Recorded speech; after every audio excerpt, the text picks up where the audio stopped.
My name is Moriah Even. I am the 16-year-old daughter of Gary and Brenda Even of Keldron, South Dakota. What do you think of when you hear the word drought? What can you say or do to boost your economy during a drought? There are many ways to look at the economic impact of conservation on America, but today I'm going to share with you how drought impacts the economy in South Dakota. Now, many people may have their own definition of a drought, but they all have the same idea. The word drought in the dictionary means a period of dryness, especially prolonged, specifically one that causes extensive damage to crops or prevents a successful growth. Now, history has shown and proven that droughts are common. It's just that we don't know exactly when drought will happen. If you're raised on a farm/ranch, then I'm sure everyone has shared many stories, tips, and tricks about the hardships of how a drought impacts your livestock and economy.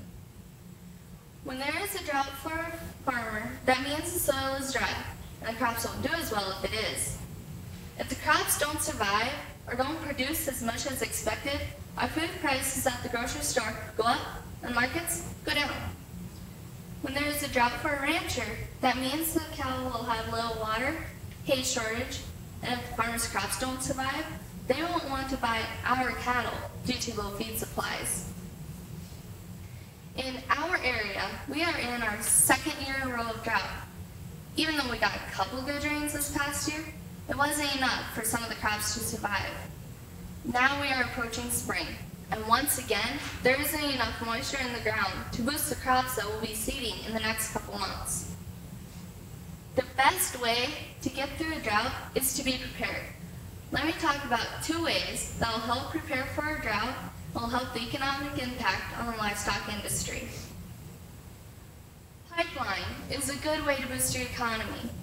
By purchasing and installing pipeline in your chosen pasture, you're not only supplying clean, healthy water to your herd, but you're also preventing future erosion of the soil surrounding the area of your original water supply.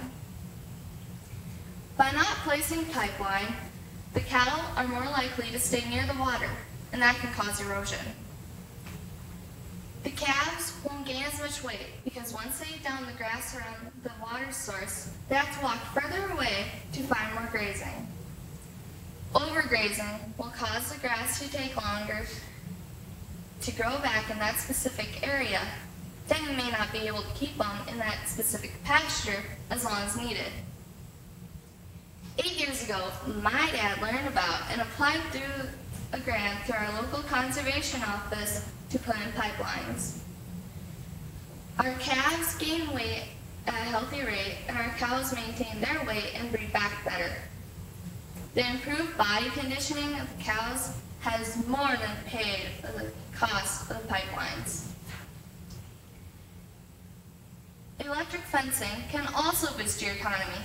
You may be wondering, what? How can an electric fence help? How do you use it? An electric fence can help because you can use it to divide a large pasture or rough hayfield into smaller sections. By placing pipelines and subdividing a large pasture into smaller sections, the cattle will go around and eat down the grass in that entire pasture evenly. You'll be able to keep them in there longer without worrying about future erosion. You will also get better quality beef, as well as a healthy weight gain on the calves. We own approximately 1,200 acres of pasture land and 400 acres of hay land that we rotate around that we divide with electric fence. To divide them up, we go by how many cow-calf pairs we're going to put in that area and where our pipeline tanks are. We also place our cow-calf pairs in the hayfield in the fall after the hay is baled, or if the hay is too stunted to grow. Now, what do you think of when you hear the word drought? Now, what can you say or do to boost your economy? With conservation improving year after year, so does the maintaining of the all-around economy of our country. Thank you.